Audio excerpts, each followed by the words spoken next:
மற்ற தெய்வங்களை போகணும்னா தீயை மிதிக்கணுங்கிறான், குண்டை மிதிக்கணும். ஒருத்தர் கீழே விழுந்து செத்து விட்டார் பாவம் ஏதோ ஒரு ஊரில். என்னன்னா எதுக்கு, அதாவது ஒழுங்கான பக்தி செய்யணும், அதில் வேற கேமரா எடுத்துக்கிட்டே போகிறான் ஒருத்தன், குண்டை மிதிக்கிறத செல்ஃபி. மகமாயி பார்த்தது, ஏண்டா என்கிட்டயே வா கீழே உழு, அப்போ தான் சரியாக வருவேன். நல்ல அந்த தெய்வங்களுக்கெல்லாம் போகிறதுக்கு ஒரு பெரிய மார்க்கம் வேணும். விரதம் இருக்கணும், குண்டை மிதிக்கணும். அதில் சில பேர் எல்லாம் முடிஞ்சு எப்போ சார் சுத்த பூஜை முடிஞ்சிருச்சா, சுத்த பூஜை முடிஞ்சிருச்சா, அடுத்த பூஜை எங்கே பூஜை எப்போங்கிறான்.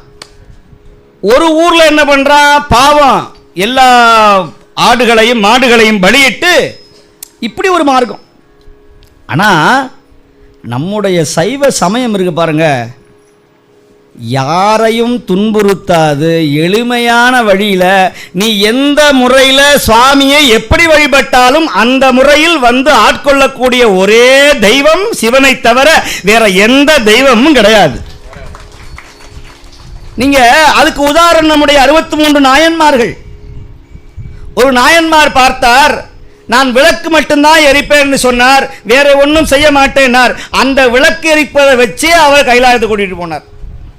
ஒரு நாயன்மார் பார்த்தார், இல்லை இல்லை நான் சுவாமிக்கு குங்குளிய புகை போடுவேன்னு சொன்னார், அந்த குங்குளிய புகையை வச்சே அவருக்கு முக்தி கொடுத்தார்.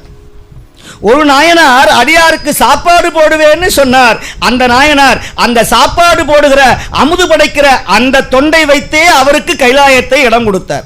ஒரு நாயனார் நான் மீன் பிடிக்கிற தொழிலாளி, அந்த மீனை பிடித்து சிவனை பெருமானை தேடுவேர் என்றார், பெருமான் அந்த மீனை வைத்தே அவரை முக்தி கொடுத்து ஆட்கொண்டார். ஒருவர் சூதாடினார், அந்த சூதாட்டத்தை வைத்துக்கொண்டே அவருக்கு முக்தி வழங்கினார் சிவபெருமான்.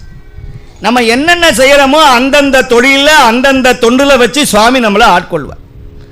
ஐயா